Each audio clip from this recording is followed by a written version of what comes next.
इजाजत दो अबू बकर इतना सामान इकट्ठा करे हजरत फातिमा के जहेज के लिए कि बड़े से बड़ा सरदार देखेगा, बड़े से बड़ा रईस देखेगा कि फातिमा को कितना जहेज दिया गया है। नबी की आंखों में आंसू आ गए। मदीने वाले मुस्तफा फरमाते हैं, अबू बकर मैं अपनी बेटी को जहेज दूंगा तो मेरी उम्मत के उन गरीबों का क्या होगा जिनके घर में कई कई बेटियां जवान होंगी, वो कहां से इतने जहेज का इंतजाम करेंगे। आज जहेज की लानत ने मेरे मुआशरे को तबाह बर्बाद कर दिया। आज जहेज की इस रस्म ने मेरे मुआशरे की कमर को तोड़ दिया है। आज देखो तो सही, गरीब अगर जहेज मांगे तो समझ में आता है उसके घर में है नहीं इसलिए मांग रहा है। अमीरों को क्या पड़ी थी, उनके घर में तो अल्लाह ने सब कुछ अता फरमाया है। एसी उनके घर में लगा है, कूलर उनके घर में चल रहा है, अलमारी की जगह बाथरूम उनके घर में बनी हुई है। अल्लाह ने कई कई गाड़ियों से उनको नवाजा, लेकिन जितनी ज्यादा दौलत उतना ही बड़ा मुंह फैला हुआ है कि मेरे बेटे को ये चाहिए, मेरे बेटे को ये चाहिए। फला को मेरे पड़ोस में वैगनार मिली, मेरे बेटे को स्विफ्ट चाहिए, पड़ोस में फला को स्विफ्ट मिली है, मुझे क्रेटा चाहिए। जहेज की डिमांडें बढ़ती चली जा रही है। आज जिसके घर में 3-3 बेटियां हैं उस गरीब को रात में नींद नहीं आती, रातों की नींदें उड़ गई है। कहां से मंगनी के नाम पर पैसे इकट्ठे करूं, कहां दिखनौर के नाम पर पैसे इकट्ठे करूं। अरे शादी में कर्जा लेकर के शादी कर भी देता है तो और बेटियों के बालों में चांदी उतर आती है, बाल सफेद पड़ने लगते हैं। आज बेटियों की आमद पर, पैदाइश पर आदमी अपने चेहरे क्यों बिगाड़ रहा है? उसकी वजह यही है कि जब बेटी आती है तो आदमी सोचता है अब इसकी शादी कैसे करूंगा, अब इसके लिए कहां से इतना जहेज इकट्ठा करूंगा, अब कहां से इसके लिए कैश इकट्ठा करूंगा। इतना याद रखना प्यारे मुसलमानों, अल्लाह कुरान में इरशाद फरमाता है तुम अपनी औलाद को गरीबी के डर से कत्ल मत करो, हम तुम्हें भी रोजी देते हैं, तुम्हारी औलाद को भी रोजी देते हैं। अल्लाह ने 25वें पारे में फरमाया यखलुकु मा यशा यहबु लिमन यशाउ इनासा व यहबु लिमन यशाउ ज़ुकुरा और युज़व्विजुहुम ज़ुकराना व इनासा। अल्लाह कुरान में फरमाता है अल्लाह है जो चाहता है वो पैदा फरमाता है, जिसको चाहता है उसे बेटियां अता फरमाता है। अल्लाह जिसे चाहता है उसे बेटे अता फरमाता है। अल्लाह जिसे चाहता है उसे बेटे और बेटियां दोनों अता फरमाता है। अल्लाह जिसे चाहता है उसे बांझ बना देता है। सब अल्लाह के दस्ते कुदरत में है। बताना मकसद ये है, इस आयत करीमा में अल्लाह ने सबसे पहले बेटे का जिक्र नहीं फरमाया है बल्कि बेटी का जिक्र फरमाया है। मुफस्सिरीन किराम फरमाते हैं जिस घर में बेटी आती है उस घर में अल्लाह की रहमतें नाजिल हुआ करती है, उस घर में अल्लाह की रहमतें नाजिल होती है। और हमने देखा है बेटियों का नसीब बुलंद होता है, बेटियों का नसीबा बुलंद होता है। अल्लाह ताला ने बेटियों को ऐसे नसीब अता फरमाए हैं। हजरत जुन्नून मिस्री एक बहुत बड़े अल्लाह के वली गुजरे हैं। 10 साल तक उनके लिए आसमान से दस्तरख्वान उतरता रहा, 10 साल तक उनके लिए आसमान से खाना उतरता रहा। एक दिन दिल में ये ख्याल आ गया ये खाना मुझको मेरी वजह से मिलता है, आज ये खाना जो मुझे मिल रहा है मैं अल्लाह का वली हूं इसलिए मुझको ये खाना मिल रहा है। 10 साल के बाद में जब उनकी बेटी का इंतकाल हो गया तो वो दस्तरख्वान आना बंद हो गया, वो आसमान से खाना आना बंद हो गया। अल्लाह के वली जनाजे पे सर पकड़ के रो करके कह रहे थे ये खाना मुझको मेरे नसीब से नहीं मिलता था बल्कि मेरी बेटी के नसीब से मिलता था, मेरी बेटी के नसीब से मिलता था। जुल्मते वक्त में तनवीर बन के आती है, खुशनुमा ज़ीस्त की तहरीर बन के आती है। बेटियों से जिन्हें नफरत है ये बतला दो उन्हें, बेटियां बाप की तकदीर बन के आती हैं। बेटियों से जिन्हें नफरत है ये बतला दो उन्हें, बेटियां बाप की तकदीर बन के आती है। बेटियों को बाप से एक अलग मोहब्बत होती है, बेटियों को बाप से एक अलग प्यार होता है। हमने देखा है बुढ़ापे की दहलीज पर जब माँ बाप पहुंचते हैं, औलाद जब माँ बाप को घर से निकाल देती है तब ये बेटियां हैं जो पूरी जिंदगी माँ बाप को घर पे रख करके खिलाती हैं, कभी जुबान पे हर्फ शिकायत नहीं लाती। आज उन्हीं की पैदाइश पे चेहरे बिगाड़ लिए जाते हैं, आज उन्हीं की पैदाइश पे आदमी जो है अपने चेहरे को पजमुर्दा कर लेता है। बेटा पैदा हो पूरी मोहल्ले में मिठाई बांटी जाती है, बेटी पैदा हो तो मोहल्ले को पता तक नहीं चलती कि फला के घर में बेटा आया है कि बेटी आई है। इस तरह से आदमी बेटी की आने पर अफसोस करता है। तुम ये भूल गए वो राज़िक है गिज़ा कीड़ों को देता है, वो पत्थर में भटकता फिरता है इंसान को रोजी के चक्कर में, उड़ाने भर हवाओं में या लगा गोते समंदर में, मिलेगा बस वही जितना के लिखा है मुकद्दर में। बेटियां जहमत नहीं है, बेटियां अल्लाह की रहमत है। जिस घर में बेटी जन्म लेती है उस घर में अल्लाह की रहमत के फरिश्ते आके अपने नूरानी परों से पूरे घर को छुपा लेते हैं। हफ़्फ़त अलैहिमुल मलाइका, फरिश्ते नूरानी परों से घर को छुपा लेते, कहते हैं सलामुन अलैकुम ऐ घर वालों, तुम्हारे ऊपर अल्लाह का सलाम हो, तुम्हारे घर में बेटी का आना मुबारक हो। जिस घर में पहले बेटी जन्म लेती है, ये मदीने वाले मुस्तफ़ा की सुन्नत है। मेरे नबी के घर में सबसे पहले बेटी ने जन्म लिया था। महक रहा है दिलों का जहान बेटी से, जमाने भर में बड़ी घर की शान बेटी से। और जरूरी ये नहीं बेटों से नाम रोशन हो, मेरे नबी का चला खानदान बेटी से। जरूरी ये नहीं बेटों से नाम रोशन हो, मेरे नबी का चला खानदान बेटी से। तो बेटियां जहमत नहीं होती, बेटियां अल्लाह की रहमत होती है। बेटियों का नसीब बुलंद होता है, बेटियों का नसीब बुलंद होता है। बेटियां सबके मुकद्दर में कहाँ होती हैं, जिनसे राजी है खुदा उनके यहाँ होती हैं।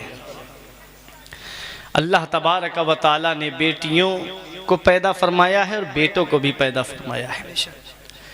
तो बेटियां आज जो जहमत बनती जा रही हैं, उसकी वजह यही है कि जहेज की लंबी लंबी डिमांडें। अरे सबसे बड़ा जहेज तो तुमको उसने अपने जिगर का टुकड़ा दे दिया, इससे बड़ा जहेज और क्या लेंगे। बकरा ईद आ रही है ना जुनैद भाई, इस मौके पे आदमी बकरा लेकर आता है। अगर बकरा 4-5 महीने पहले ले आया जाए, तो जब उसकी कुर्बानी का वक्त आता है ना, वो बकरा इतना घर वालों से मिलजुल जाता है ना, खाना खाने बैठेंगे तब आ जाएगा, कोई बाहर से आएगा तब उसके ऊपर चढ़ने लगेगा। मोहब्बत तो मोहब्बत है, जानवर मोहब्बत करता है। उस बकरे से आदमी को इतनी मोहब्बत हो जाती है, जब उसकी कुर्बानी का वक्त आता है ना, तो पूरा का पूरा घर बाहर निकल जाता है। हमने भी एक जगह मस्जिद में इमामत की, तो कुर्बानी का जब वक्त आया ना, वो बच्चा था, उन्होंने पाला, फिर कुर्बानी के लिए बोल दिया। कुर्बानी का जब उसका नंबर आया तो पूरा घर बाहर। हमने कहा कहाँ जा रहे हो, किसके नाम की होगी, तो बता दिया अब्बा के नाम की होगी। हमने कहा जा कहाँ रहे हो, कहा इसकी कुर्बानी नहीं देख पाएंगे हम। ये हमारे घर में हमसे इतना मिलजुल गया है कि हम इसको कुर्बान होता हुआ नहीं देख पाएंगे। ये एक जानवर है, अगर 4-5 महीने पहले आ जाए तो उससे इतना लगाव हो जाता है कि हम उसकी कुर्बानी नहीं देख पाते। जरा दिल पे हाथ रख करके सोचो, एक बाप अपनी बेटी को 15-16 साल अपने सीने से लगा के रखता है, उसे अपनी बेटी से कितनी मोहब्बत हुई होगी, उसे अपनी बेटी से कितना प्यार होगा। ये जहेज लेने वाले नहीं सोचते ना, ये जहेज की लंबी लंबी डिमांडें करने वाले नहीं सोचते ना, उस बाप को अपनी बेटी से कितनी मोहब्बत होगी जो अपनी बेटी की हर ख्वाहिश को पूरा करता है। ये जहेज की लंबी लंबी डिमांडों ने आज कितनी बेटियों के घरों को तबाह कर दिया। चंद सालों पहले आयशा नाम की लड़की ने समंदर में कूद के जान दी, कहा मुझे मर्दों की सूरत से नफरत हो रही है, जहेज के नाम पे मेरे ससुराल वाले मुझे टॉर्चर करते, परेशान करते। अगर मदीने वाले मुस्तफा की सुन्नतों को अपनाओ, नबी के तरीके को अपनाओ और शादी करो तो ऐसी करो सादगी के साथ, जैसे अली का अक्द हुआ फातिमा के साथ, जैसे अली का अक्द हुआ फातिमा के साथ। मदीने वाले मुस्तफा अपनी बेटी फातिमा का निकाह फरमाते हैं, किसके साथ? मौला अली शेर खुदा के साथ, जिनके पास ना तो रहने के लिए मकान है, रिवायतों में मिलता है सिर्फ एक जोड़ कपड़े थे जो मौला अली शेर खुदा पहने हुए थे। आज हमारे यहाँ रिश्तों का मियार बदल गया, आज हमारे यहाँ शादियों का मियार बदल गया। आज हमारे यहाँ पर जब शादी का नंबर आता है, चाहे लड़का हो या लड़की, तो हम क्या देखते हैं? लड़के की दौलत देखते हैं, लड़के का कारोबार देखते हैं, लड़के का बिजनेस देखते हैं, उसका अकीदा भी नहीं देखते, उसका अमल भी नहीं देखते। हम ये नहीं देखते कि ये नमाज पढ़ता है या नहीं पढ़ता है, हम ये भी नहीं देखते ये रोजा रखता है या नहीं रखता है। एक साहब से हमने कहा, ए भाई आप उसके साथ अपनी बेटी का रिश्ता क्यों करने जा रहे हो, जो नमाज भी नहीं पढ़ता, जो रोजा भी नहीं रखता, रमजान के महीने में खुलेआम गलियों में खाता हुआ फिरता है, तुमको कोई नेक परहेजगार लड़का नहीं मिल रहा है? कहते मौलाना उसका बिजनेस तो देखो, मौलाना उसका कारोबार तो देखो, मौलाना मौलाना उसका मकान तो देखो, मेरी बेटी बहुत आराम में रहेगी, मेरी बेटी बड़े सुकून में रहेगी। नहीं मानी मौलाना की बात, चले गए अपनी बेटी का रिश्ता करने के लिए। जब शादी हो गई तो 2-3 महीने के बाद में आके रोते हुए आए, कहते हैं मौलाना साहब कुछ करो, मुझे रात की नींद, मुझको रात में नींद नहीं आती। हमने कहा परेशान क्यों हो? कहने लगे कि मेरी बेटी के वो हक अदा नहीं कर रहा है, वो मेरी बेटी को मारता बहुत है, मेरी बेटी को सताता बहुत है। हमने कहा तुमने उसके साथ अपनी बेटी का रिश्ता किया क्यों था? हमने तुमसे कहा था ना कि जो नमाज नहीं पढ़ता है, जो रोजा नहीं रखता है, ये हुकूकुल्लाह है। अरे जो अल्लाह का हक अदा नहीं करता है वो बंदे का हक क्या अदा करेगा? अपनी बच्चियों की जब शादी करो तो दौलत को मत देखना, पैसे को मत देखना, उसके बिजनेस और कारोबार को मत देखना, उसकी दीनदारी को देखना, उसकी परहेजगारी को देखना। अगर वो नमाज पढ़ता है, रोजा रखता है, अगर ईमान वाला है, अपने ईमान में सच्चा है, तो अपनी बेटी का रिश्ता उस गरीब के साथ कर दो। निकाह करना तुम्हारा काम है, मालदार करना परवरदिगार आलम का काम है, दौलत देना परवरदिगार आलम का काम है। और जब बेटे की शादी करने के लिए खड़े हो तो जब लड़के की शादी करो तो क्या देखो, नबी इरशाद फरमाते हैं, क्या फरमाया मेरे आका ने? आका इरशाद फरमाते हैं जब इंसान निकाह करता है तो वो 4 चीजें देखता है, या तो लड़की की दौलत देखता है, या लड़की का खानदान देखता है, या लड़की का हुस्न देखता है, या लड़की की दीनदारी को देखता है। नबी फरमाते हैं ऐ मेरे उम्मती, जब तू अपने बच्चे का निकाह करे, जब तू अपने बेटे का निकाह करे तो लड़की की दौलत मत देखना, उसका खानदान मत देखना, उसका हुस्न जमाल मत देखना। अरे खानदान जमीन के ऊपर काम आता है, ये दौलत जमीन के ऊपर काम आती है। और आज का हुस्न कौन सा हुस्न है? ये मसनूई हुस्न है। ब्यूटी पार्लर जाने से पहले देख लो और ब्यूटी पार्लर से आने के बाद में देख लो, ये हुस्न मसनूई हुस्न है। मेरे आका इरशाद फरमाते हैं फज़फुर बिज़ाति दीन, ऐ मेरे उम्मती जब तू निकाह करे तो लड़की की दौलत मत देखना, खानदान मत देखना, उसका हुस्न जमाल मत देखना, देखना है तो लड़की की दीनदारी को देखना, उसकी परहेजगारी को देखना। दीनदार लड़की जब तुम्हारे घर में आएगी दौलत जरूर कम लाएगी, अल्लाह उसके कदमों की बरकत से इतनी बरकतें अता फरमाएगा कि तुम्हारी नस्लें खाएंगी तब भी वो बरकत खत्म नहीं होगी। इसलिए दीनदार लड़की को तलाश करो, परहेजगार लड़की को तलाश करो। दीनदारी जमीन के ऊपर भी काम आती है, जमीन के नीचे भी काम आती है। तो अपनी शादियों का मियार बदलो। आज हमारे यहाँ की शादियां, अगर कोई मौलाना शादी में पहुंच जाए ना, शादी हाल में, तो सर जो है वो शर्म की वजह से झुका रहता है। आधी आधी आस्तीन के कपड़े, माज़अल्लाह, वो बेपर्दगी, वो बेहयाई, वो माहौल।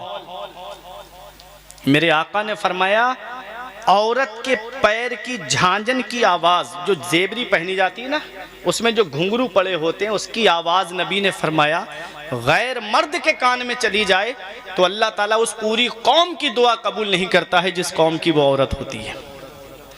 आज जो कह रहे हैं ना इतनी दुआएं मांगी जा रही, कबूल नहीं होती। अपने घरों का माहौल पर्दे वाला माहौल बनाओ, अपने घरों का माहौल दीनी माहौल बनाओ।